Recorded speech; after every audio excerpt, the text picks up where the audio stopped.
So I'm excited to bring Ed Monk on again from Last Resort Firearms Training. Tonight, we're going to be talking about active shooter solutions for schools, churches, and businesses. But before we get to Ed, I have a few announcements. I want to thank everyone for attending tonight. If you're new or watching this as a replay, welcome. We're so glad that you're here. And shout out in the comments where you're watching from. We love hearing from you.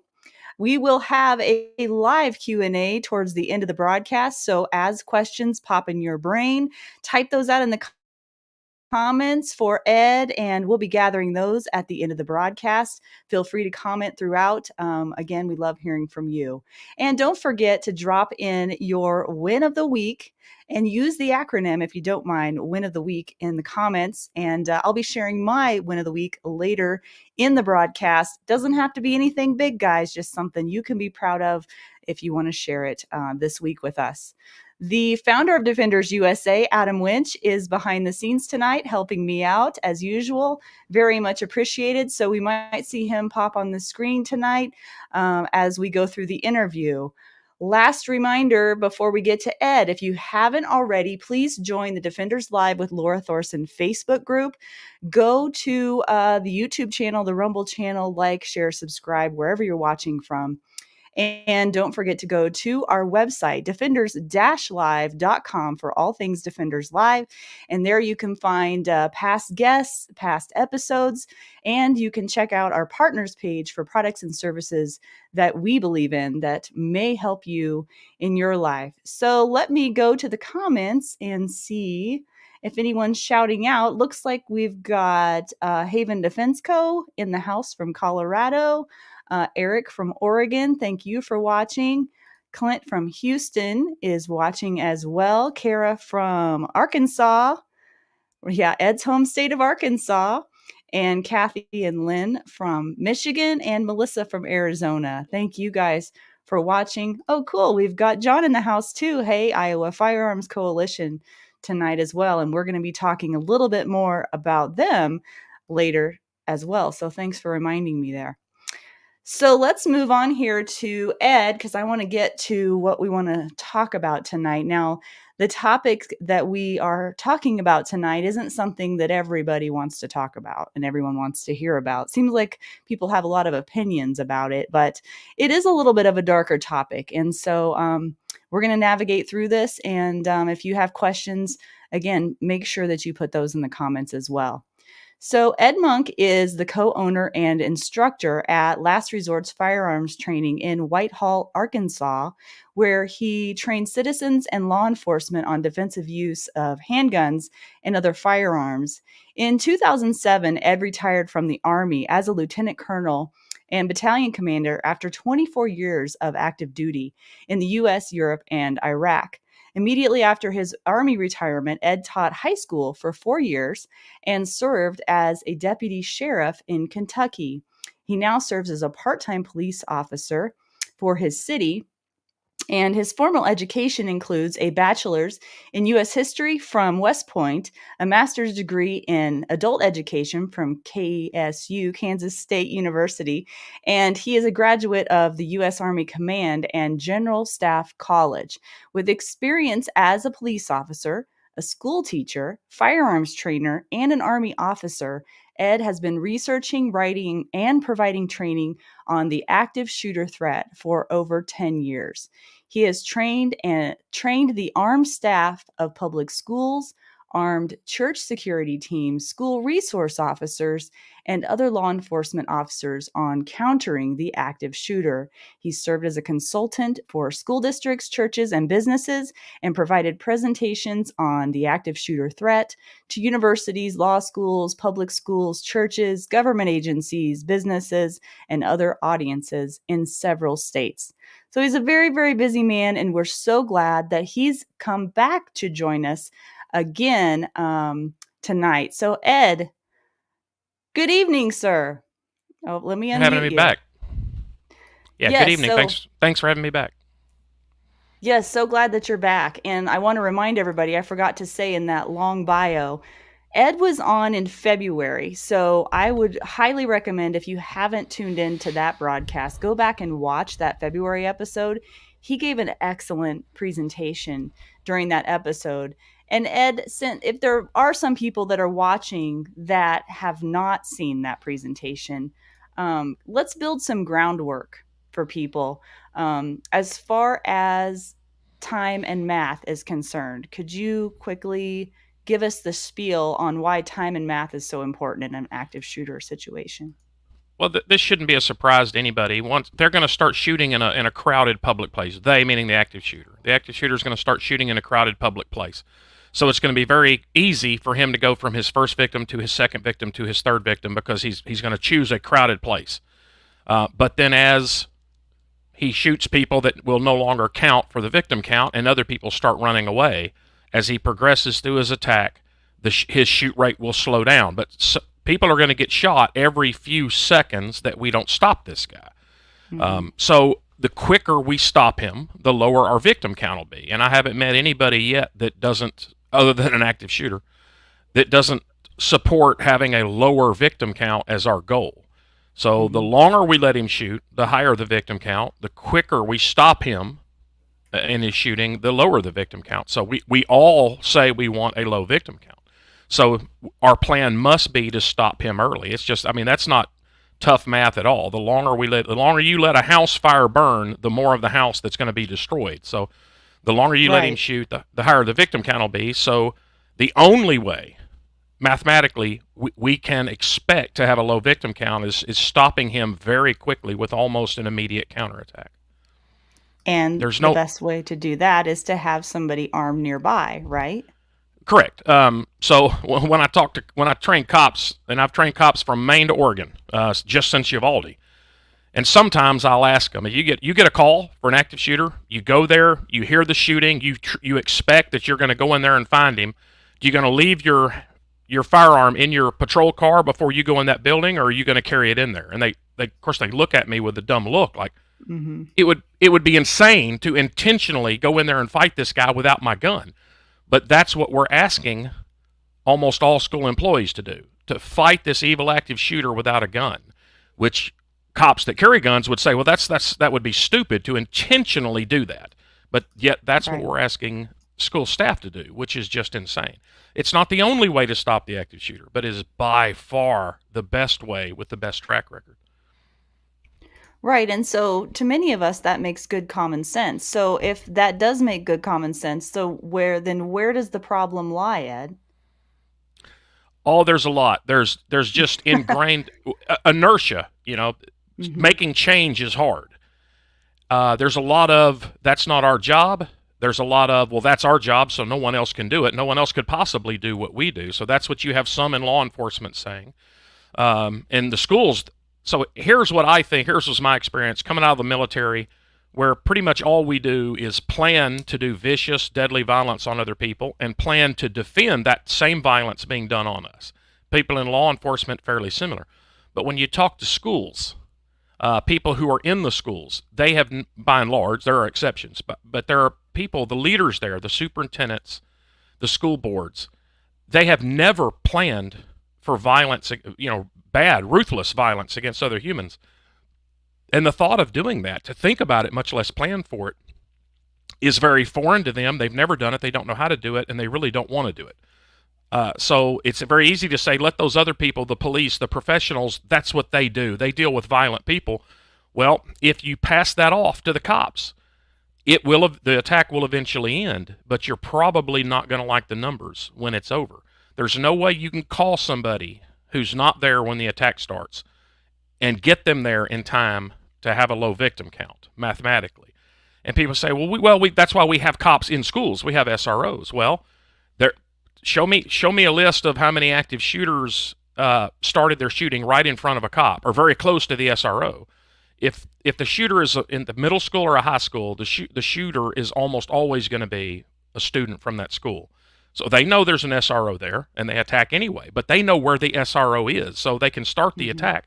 If the SRO is in the cafeteria, they can start it up at the front office. If the SRO is in his office, they'll start it down at the media center. If the SRO is in the media center, they'll start it in the gym.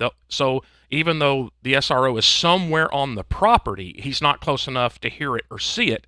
So that SRO is still going to have to get notified by radio or phone. There were two SROs, two uniformed cops at Santa Fe, but the shooting didn't start close enough for them to hear it or see it. So we were still up in the 20s on the victim count, despite their very aggressive action once they got there. You know, we just concluded the trial of the SRO, the deputy that was in Parkland during that attack. And people talk about how poorly that deputy responded.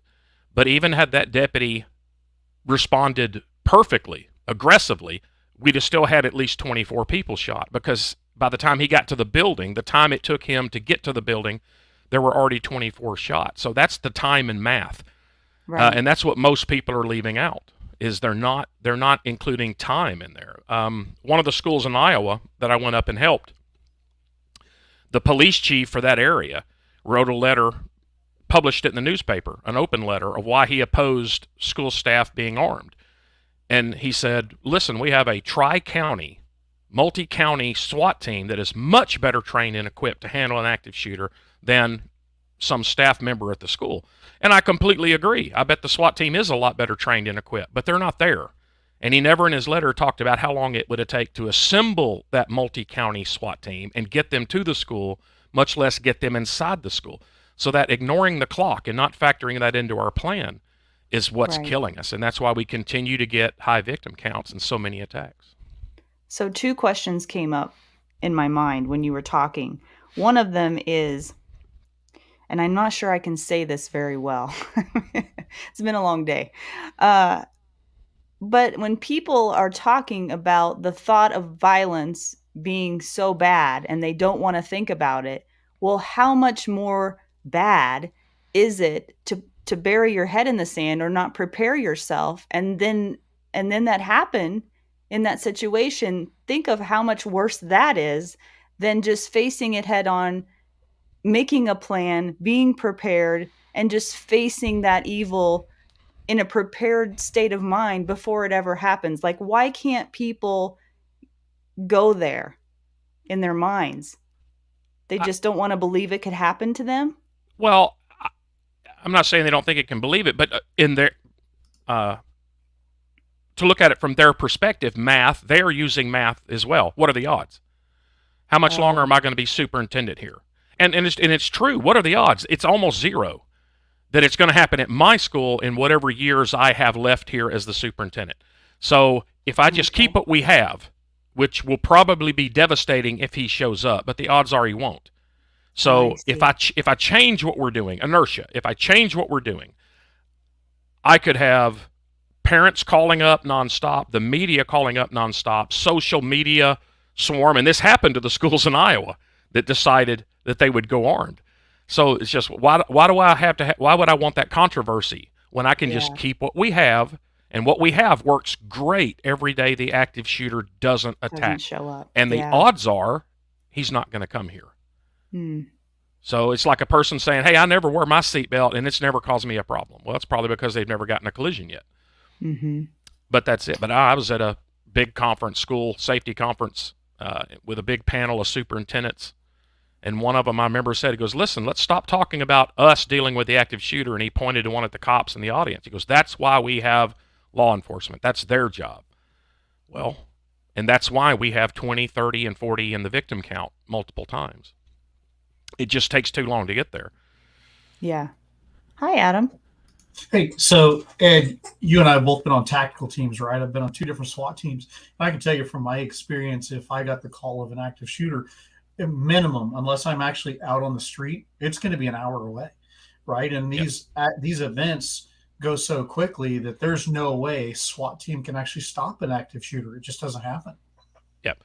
And the SWAT team's kind of obvious, but the what I'm trying to kind of nudge people is, I don't really think in most, if we want a minimum victim count, which my goal is always single-digit victim count,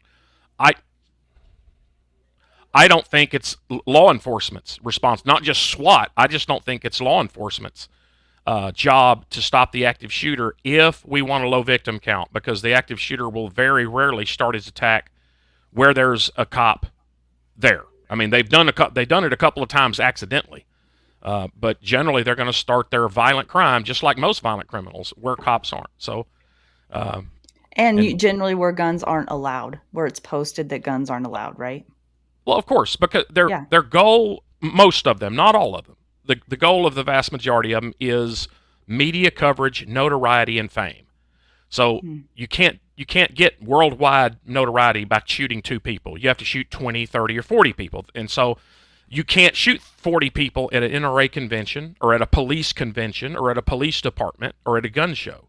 You, you'll get a few before you get shot down. So they intentionally, most of them, will go a place where they don't think anybody can shoot back at them for a number of minutes. And that number of minutes will provide them more than enough time to get the high victim count they want that'll get them the fame that they want.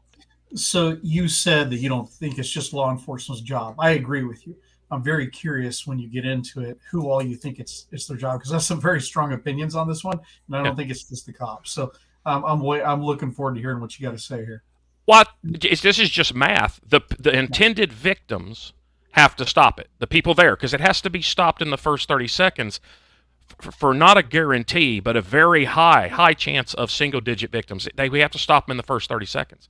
And unless there happens to be a cop there within the first 30 seconds, then it's not. I don't want it to be the cop that stops this.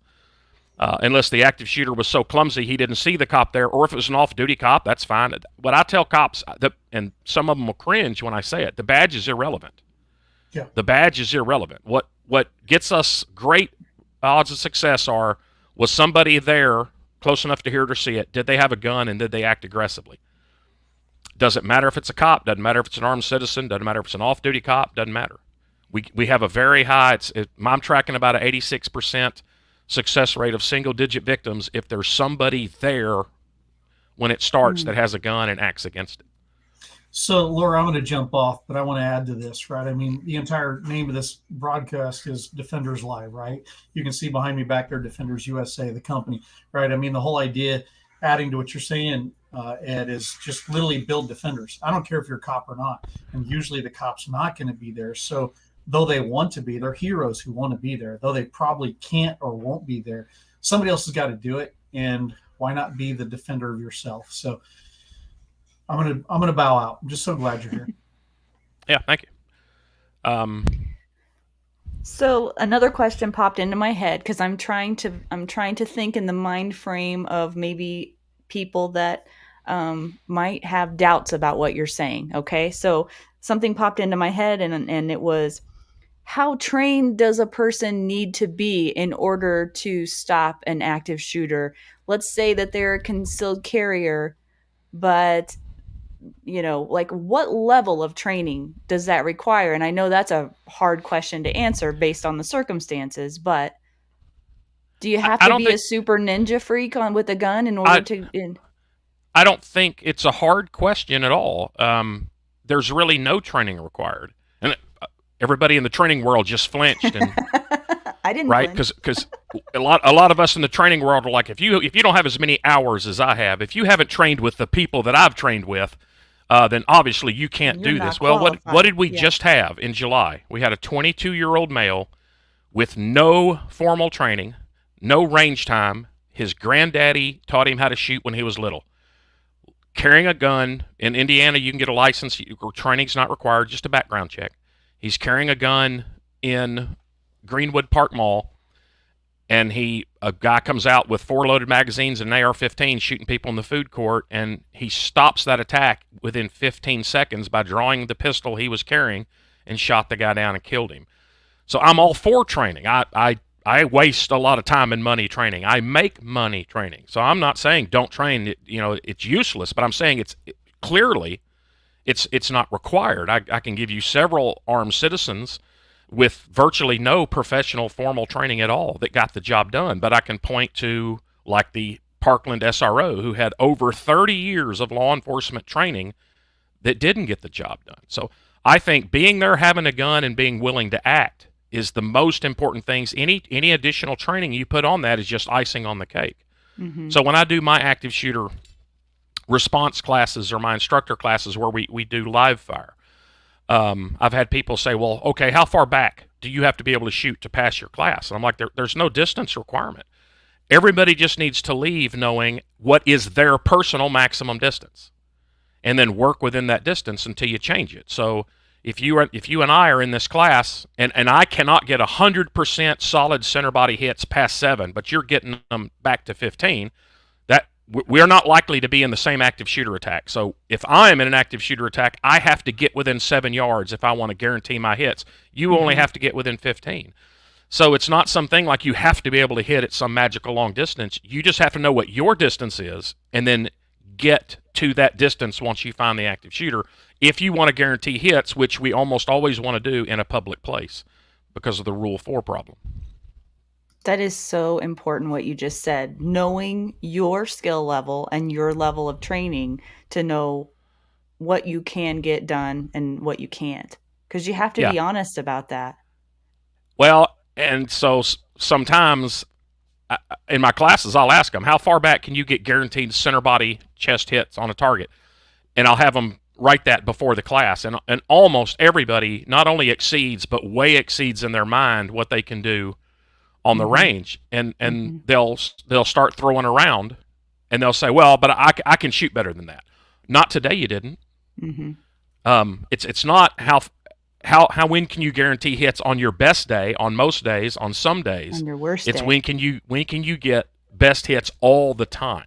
Because of the Rule 4 problem. We train on ranges where there's only a target in front of you and a dirt wall behind it, and misses don't ruin anybody's life.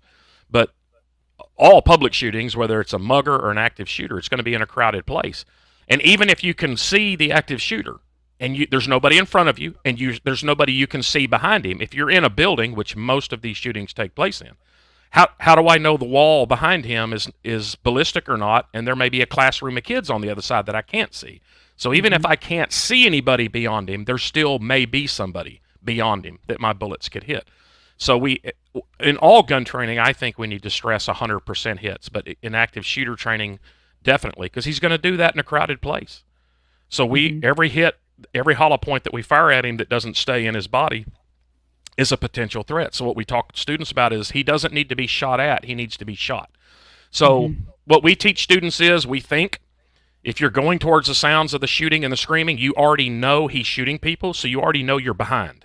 So we think there's going to be a monkey on your shoulder screaming, hurry up, you're already late, you're already behind, hurry up, shoot. And you got to tell the monkey to shut up. Physically hurry, but once you find him, tell the monkey to shut up and to have the tactical patience to get within your distance and then sights and trigger, and put hollow points into him.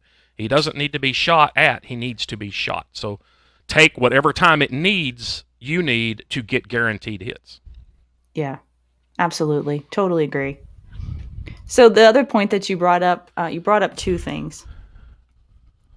What was maybe you already went over this and it went over my head. Something about the Rule of 4 or something? Or what was that called? Rule 4, the way we teach the 4 safety rules, Rule 4 is be sure of your target and what's in line with your target. Oh, right. Okay. So that's a Rule 4. We talk about it. We talk about it all the time.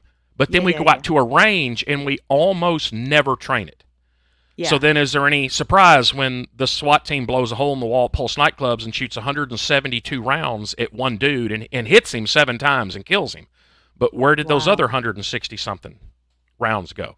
So that's the Rule 4 problem.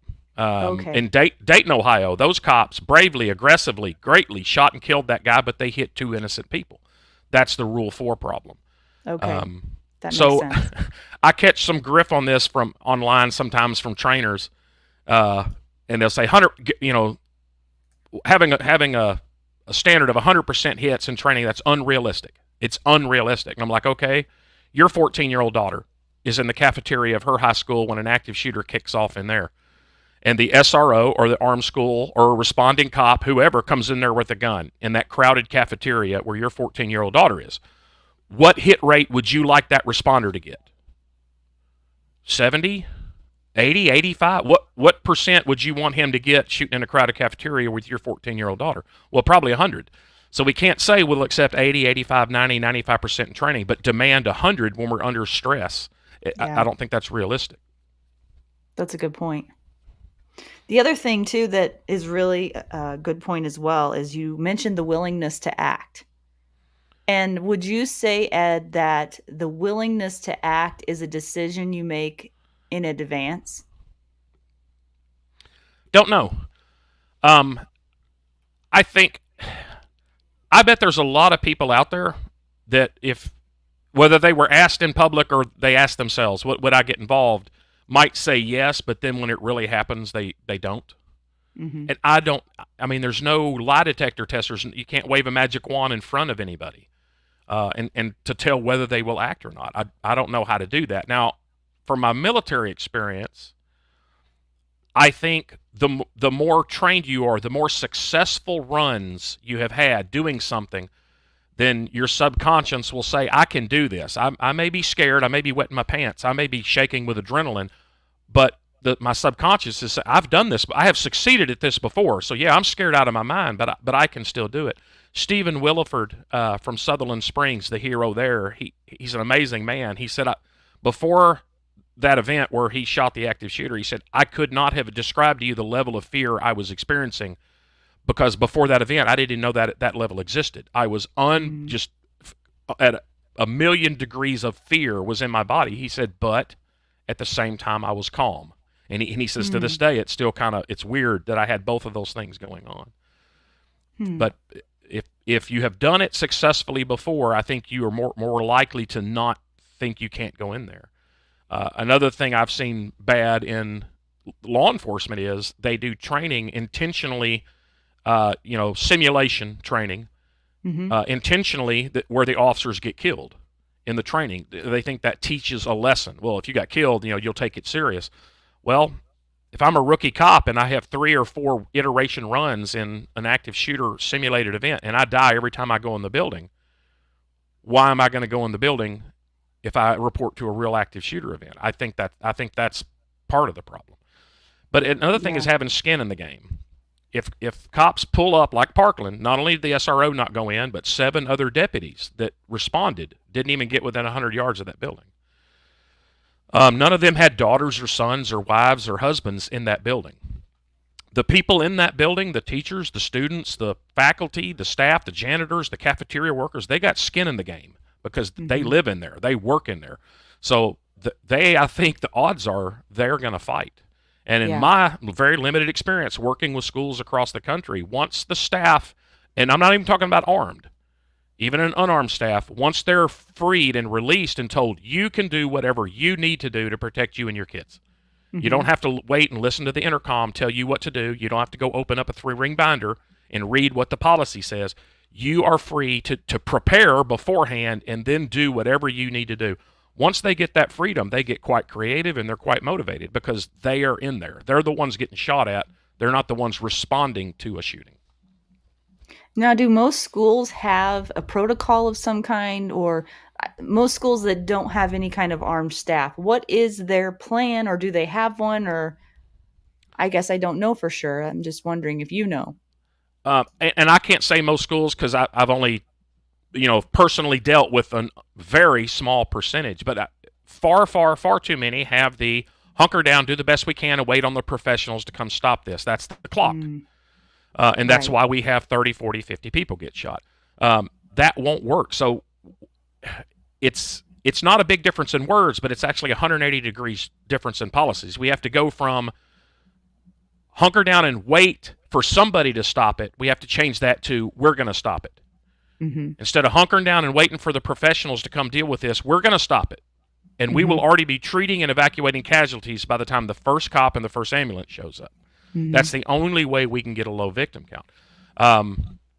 And so fighting is almost never in their plan. It's again, because the solution to this, what gives us a chance of a low victim count is immediate, deadly, ruthless, vicious violence against another human, counterattacking the active shooter. And they are not comfortable with that. So their plan is full of stuff they're comfortable with. Turning off the light switch. Well, we turn off and on light switches multiple times a day. We're very comfortable with that. Locking the door. Well, I've turned doorknob locks all the time. Very comfortable with that. Make a phone call. We make phone calls, very comfortable with that. So we put the stuff in the plans that we're comfortable with that are easy to type and easy to drill. And we tell them, hey, stay behind your locked door and everything will be okay. Well, at Parkland, as I covered last time, he shot 24 people on the first floor in a minute and a half. 18 of those 24 were in their classrooms behind locked doors. he never went in a room. He shot through the doors. So we're telling Wow. these people, just stay in your rooms and you'll be safe. Well, if the doors aren't bulletproof and the walls aren't bulletproof, then you're not safe from evil bullets. Yeah. There was a report after Sandy Hook. They're like, a locked door has never been breached by an active shooter. So if you get behind a locked door, well, he doesn't have to breach it himself if his bullets do. So Right. there's that kind of stuff going on to make people feel safe. Like, okay, if you get behind a locked door, he won't come in here and get us. Well, but in Red Lake, he shot through the glass next to the door, reached in and opened the door. So he didn't defeat that lock on the door other than he reached inside and opened the door. So the lockdown drills, I think, are in most cases a horrible idea. Now, if you have a ballistic classroom that bullets can't get in there, then that wouldn't be such a bad thing. Mm-hmm. And then there's Alice and other programs where they do include fighting, but everyone I've seen, it's fight as a last resort. So it's hunker down in your classroom. But if he, of course, you can't affect him if he's shooting through your door and wall into your room. You Right. can't affect him at all, which he also did in Uvalde. But if he breaches your room, if he forces his way into your room, and then as a last resort, because there you are, then fight him. And so they'll say, "Oh no, we have this. We have a fighting program." No, that's way too late. Right. The school has to have a policy that says we are going to fight him immediately. We are going to fight and stop this thing. We'll be And on that our doesn't. second. We'll be on our second cigarette, treating casualties when the first cop shows up. And it doesn't matter if it's a school or a church or a business. The same principles apply. Or are they different? I assume they're not. No, but the plan, I give the same plan to all of them. The only difference is in most states, schools and churches, it's much easier to have armed people there. We have this crazy artificial thing that makes it tougher. Say I'm Arkansas, and I'm sure in Montana, probably a good number of the staff in that school, the cafeteria workers, the janitors, the counselors, the coaches, the teachers, they carry a handgun when they're not at school.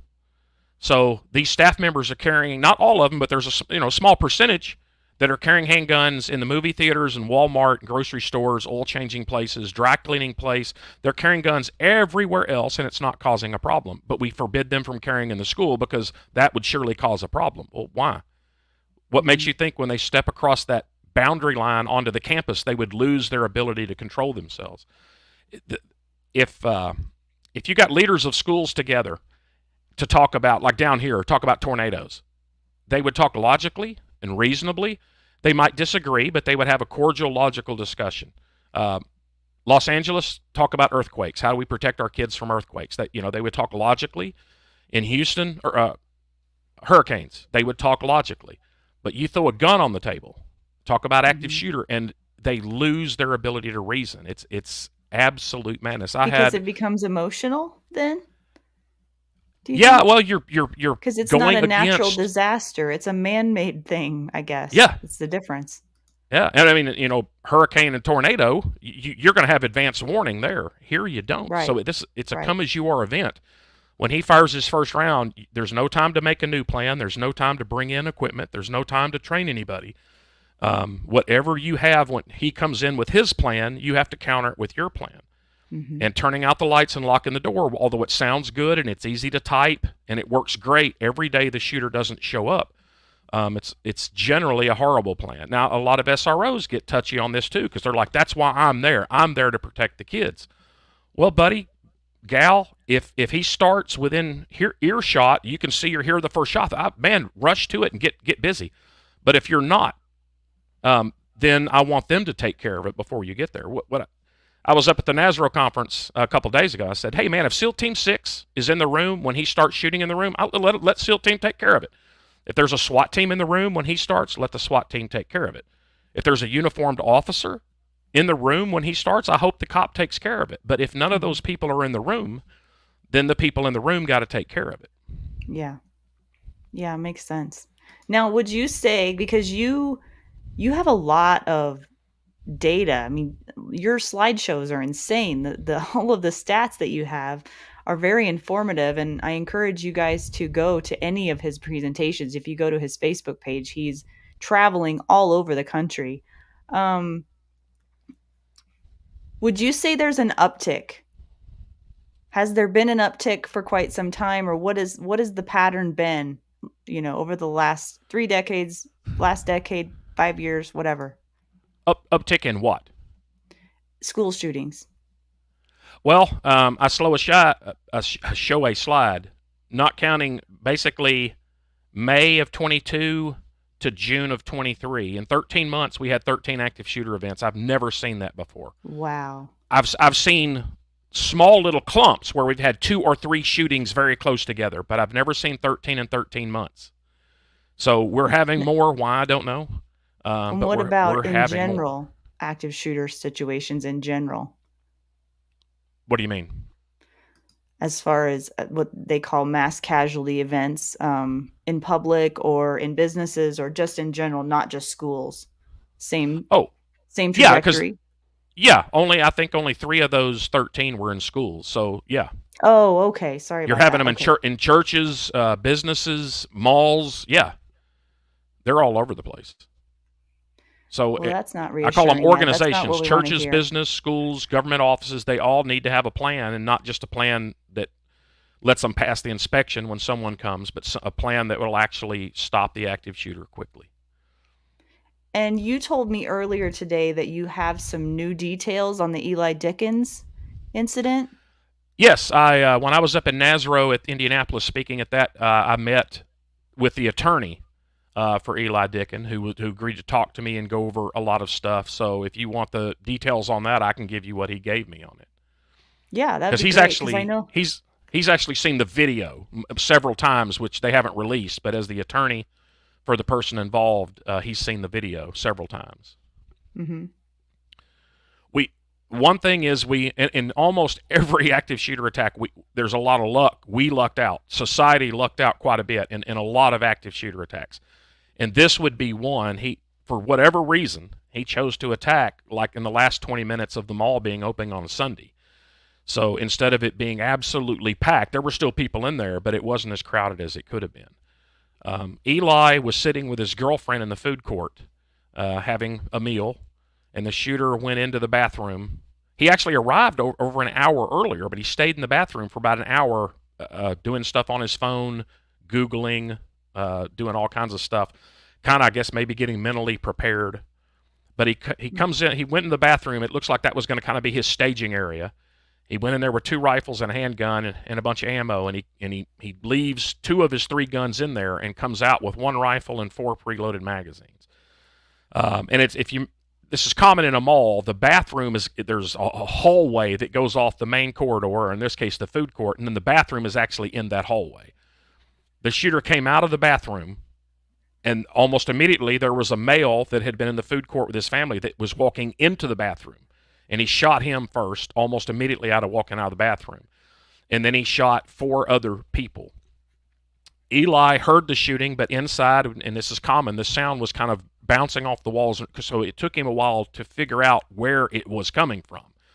And when he finally saw the guy with the rifle, he pushed his girlfriend away, and he drew his Glock 19 pistol, and he braced up on top of a tall trash can device holding trash. He braced his forearms up on top of that, like you may see somebody put their forearms up on top of the hood of a car or a truck.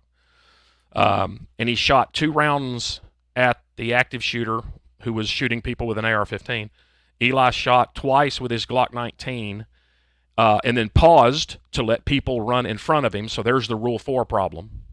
And then shot 2 more rounds, a total of 4 at 43 yards from the shooter, and hit him. Wow. 2 of those 4. I don't know which of the 4 hit and which of the 4 missed. Also, I don't know where those hits were.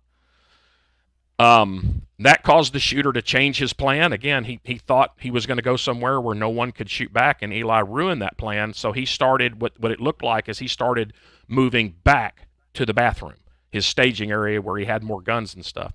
And so because of his movement, Eli lost visual.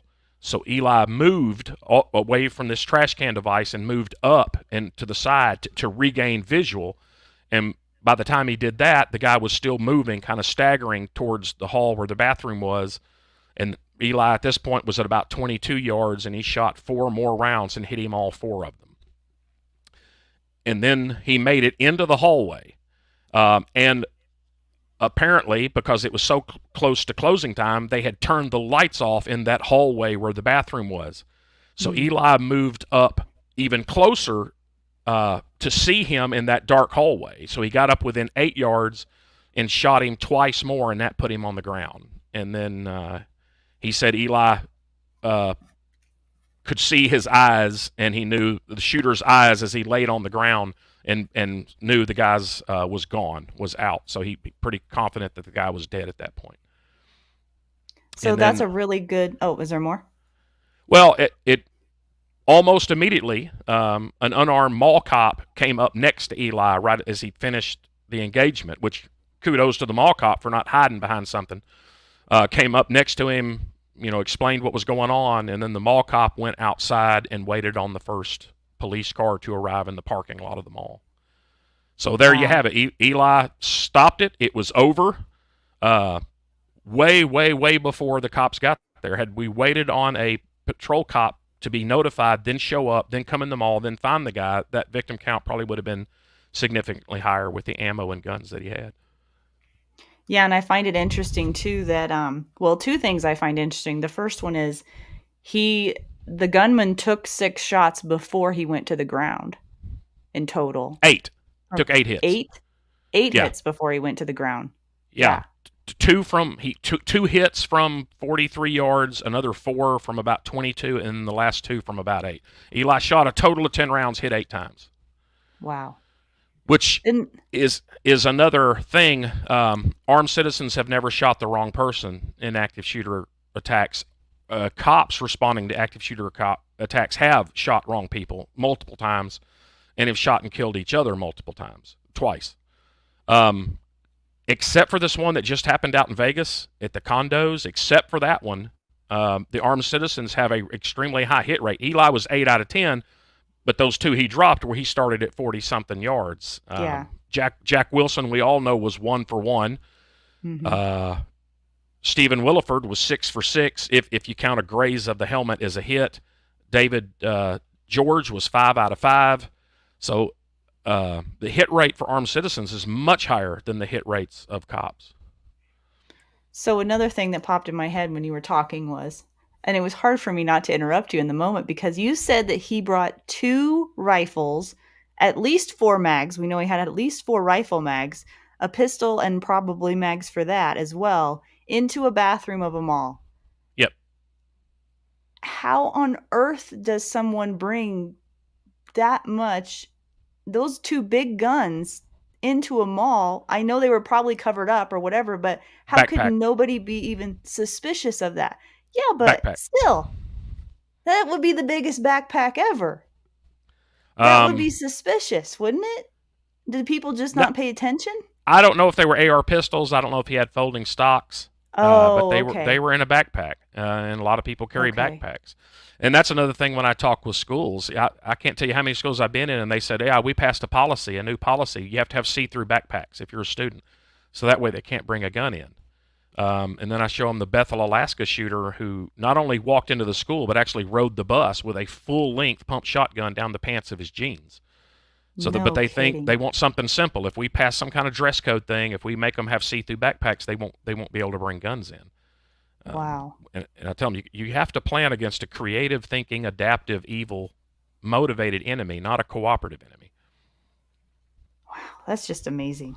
Yeah, because like those of us that are carrying every day, we're thinking about printing through our T-shirts, and then this guy's bringing 2 rifles and a handgun, 4 magazines, and everything else. Just like, yeah, I guess he is pretty creative, huh? Yeah, backpacks, guitar cases have been used several times. Sporting bags have been used several times, wrapped in blankets. All different ways they can get the longer guns in. So he could have broken the gun down, put it in the backpack, and put the gun back together in the bathroom, I guess. Could have.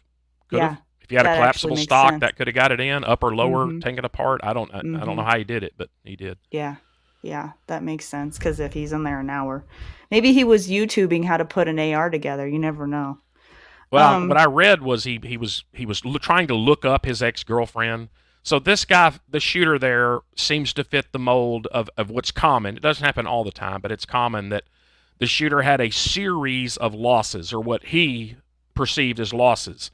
And so life's not worth living, but instead of just ending it, I'm going to go out with a bang. So I think he lost his apartment. He was going to get evicted out of his apartment. He'd lost his job.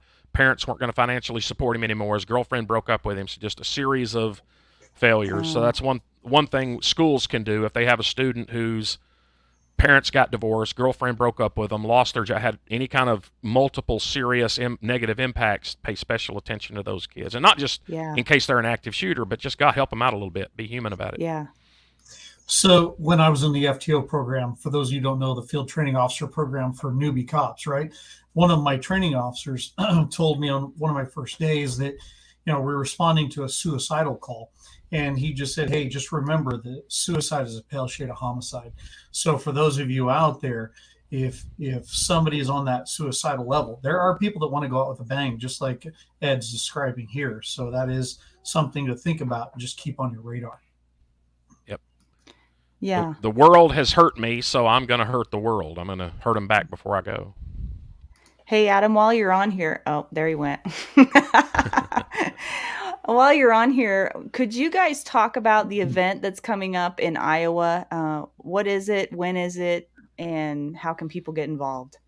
So middle of August, Ed and I, along with John McLaughlin of Iowa Firearms Coalition, are going to be teaching. I think we have 22 educators from the state of Iowa, and it's an initiative through Iowa Firearms Coalition that's been approved through the governor's office there to reach out and train as many educators within the state of Iowa as possible.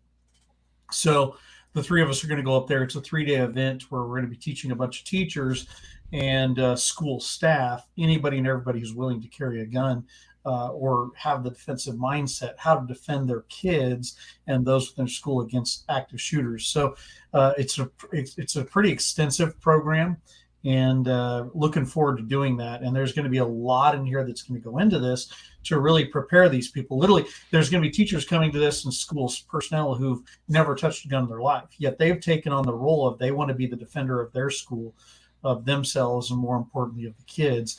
So they've got 3 days to literally go from 0 to 100 to learn how to do that. And thankfully we have that much time, and boy, it's going to be pretty extensive.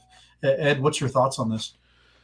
Well, I think it came out of last year, as I understand it, Iowa changed the law from there is no legal way for staff to be armed to whatever the superintendent wants the superintendent gets. So there's going to be something there never was before, legally armed staff. So Iowa Firearms Coalition, as I understand it, is like the state gun rights organization. They're going to try to get ahead of the curve and build a training program, kind of a model curriculum, to set forth, so people are like, well, we want to do something, but we don't know what to do. Well, here you go. Here's a 3-day package that's not perfect, but it's a good start, and maybe if we keep doing it every year, we'll make some changes. But so people statewide can say, here is a shot at a 3-day curriculum for training armed staff.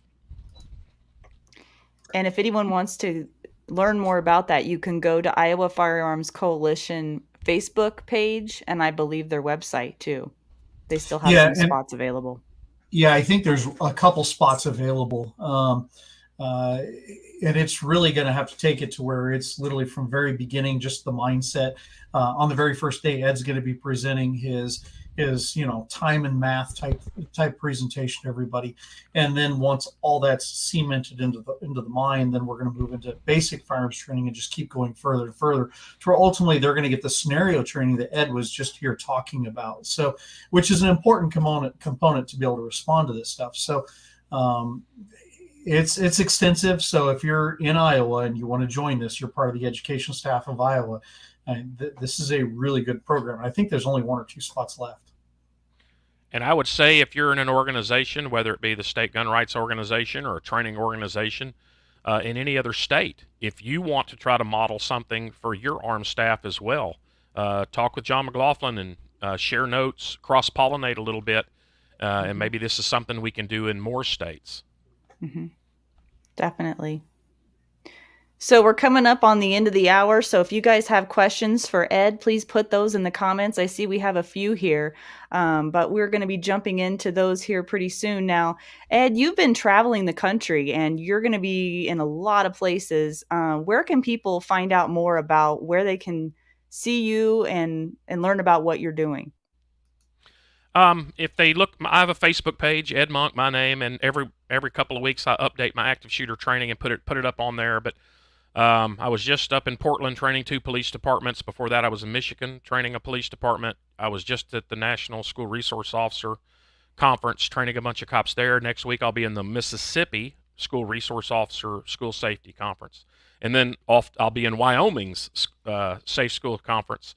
And then several others I don't have off the top of my head, but I'm pretty full through the end of this year. And then I'm building my 2024, which some already have in 2024. I'll be at the Girl in the Gun Conference this year, as well as the Tactical Good. Conference, the Elita Conference, the Lethal Force Conference.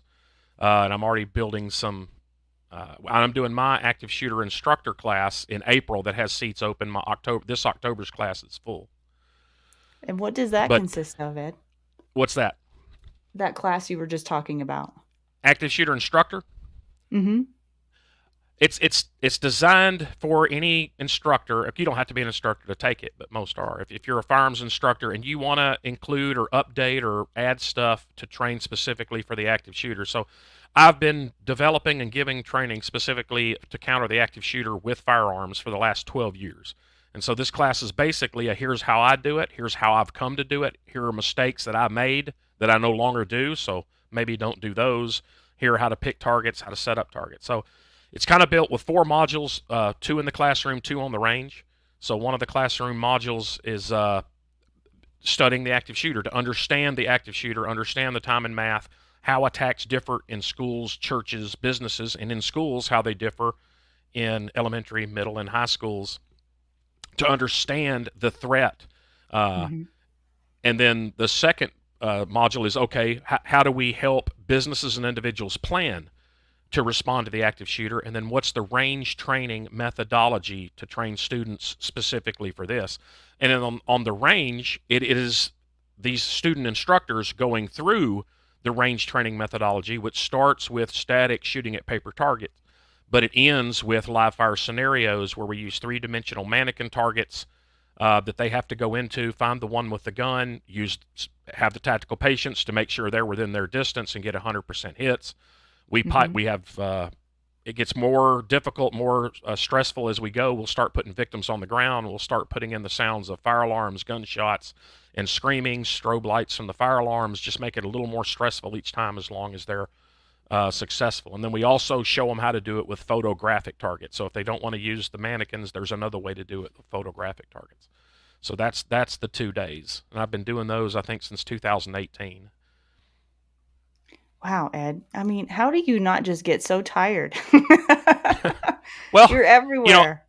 But I'm doing what I want to do. So I It's live off my important. military retirement. So other than paying taxes, I don't have to do anything I don't want to do. So every time I schedule a training event, whether it's at my facility here, which we're training an armed school staff here tomorrow, or going to Wyoming to speak at their conference. If I'm doing it, it's because I thought it was worthwhile and I wanted to do it. So I'm very, very blessed and lucky that I have that.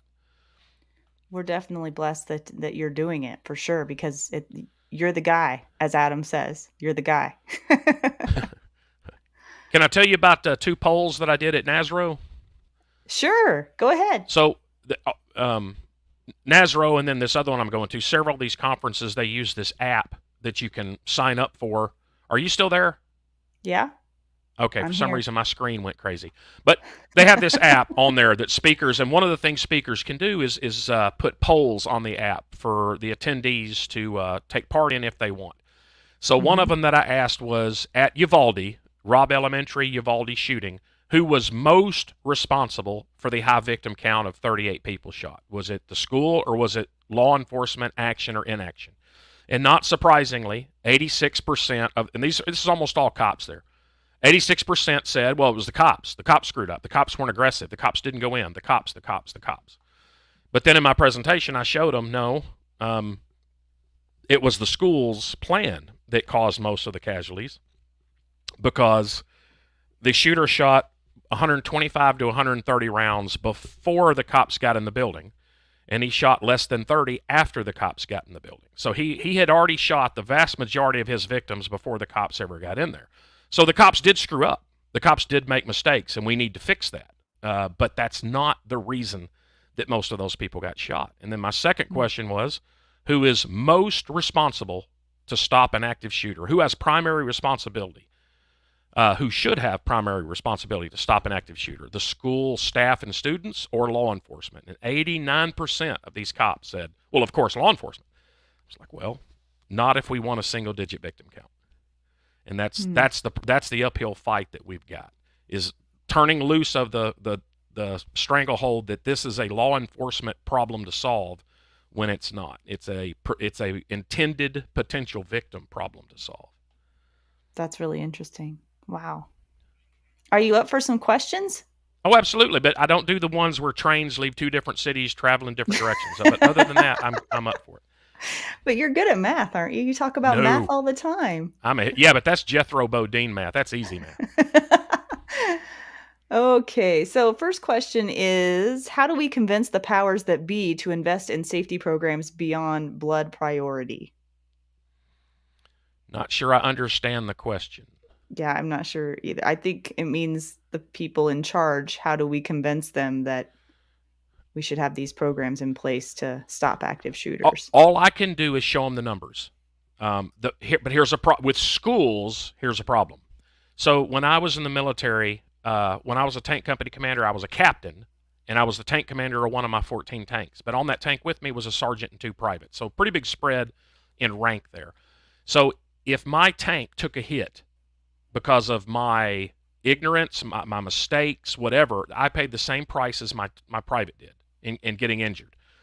But the problem I see in schools is the people who make the real important big decisions about this, it's the legislature and the school board and the superintendent. They're not getting shot at. So they're making the policy, but they're not going to pay the price if the shooter shows up. Because they don't go to the state legislature to shoot it up. They don't go to the school board meetings to shoot those up. So that's a big hurdle we have, is the people that are going to pay the price for the bad policy aren't the big decision makers in the policy. But parents, again, skin in the game, right? Exactly. But I mean, we've got a system. The parents, who God knows got to care about their kids. The school board is one of the most easy elected positions to affect, because we're talking about small turnout voters, small turnout numbers to vote. We got to get active and put school boards in that'll take advantage of whatever law or systems are available to change this. And even if we're not going to have armed staff, which I disagree with, but even if we're not, we need to change from hunker down and wait for somebody else to come stop it until we're going to stop it. So when I talk to schools, I specifically show them a slide with unarmed successful stoppings of an active shooter, and I show them details on attacks at schools, and it's about half and half of adult staff and students unarmed that stop these active shooters. So if you're not going to have a gun because you don't want to have armed staff, or you can't legally, then we still have to have a policy of immediately fighting back, and it can work. We have to train it, prepare it, resource it, and rehearse it. This question is about your thoughts on insurance companies causing the schools to abandon plans to arm the staff. Yeah, apparently that's what happened in Iowa. So we elect the state legislature. We can affect this. That's a shame here that the school did the right thing. Most of the parents got behind them and did the right thing, and now they're playing games with insurance. So other states are doing it, and the insurance is not fighting them against it. So we need to change the insurance company. The parents have to get involved. The people who like their jobs that are making the wrong decisions, many of them will change their decisions if the parents get involved, because superintendents and school board members and state legislators have a chance of losing their jobs. This isn't a political thing. This isn't, I want a 2% higher tax rate. This is saving the lives of children and staff who are just as important. When we know there's going to be a number of school shootings, and we know they're sitting ducks if there's not somebody there to protect them. And the last question we have is about the avoid, deny, defend. Have you heard of that? I have heard that. What I teach is fight, flee, barricade. Fight is always first. It's not fight only as a last resort. We have to fight first because the quicker we fight him and stop him, the lower a victim count will be. Now, that doesn't mean everybody has to fight because I had a guy, I've got a 5-year-old in pre-K. You tell me I got to tell my daughter she's got to fight. No, everybody doesn't have to fight, but somebody has to fight. Somebody But has that's not to. Yeah. that's not hard because he's going to attack in a crowded place. So we only need one or two. So take Parkland, for instance. He spent a minute and a half on the first floor. He shot 24 people before the deputy ever got over to the building. So the only way in Parkland, the only way we could have had a low victim count is if somebody on the first floor would have fought back. That's the only way we could have done that. So that's what we have to prep and train for. And that's what I train schools when I go. You're not going to have guns? Okay, then show me your weapons. Show me the weapons that you've identified, or if you couldn't identify a good one, show me the one you brought in that's better. That you can, and we're not talking about hurting them. We're not talking about bruising them, knocking a tooth loose. We're talking about crushing their head like a grape and incapacitating people. And so show me the weapon you've brought in to do that. Yeah. And Wow. let's show me the training, the video where we're going to teach students and students what reloads and malfunctions look like. No, you don't have to bring a gun in. You can just show a video, 1 minute, 2-minute video that shows this is what you will see the shooter do if he's experiencing a reload or a malfunction, and then that is So a they know great what that time is. Yeah. to fight or run, to either fight or flee in those number of seconds. And I show them in my presentations where people have taken advantage of that, to either fight the active shooter during a malfunction or reload or to run away during that time.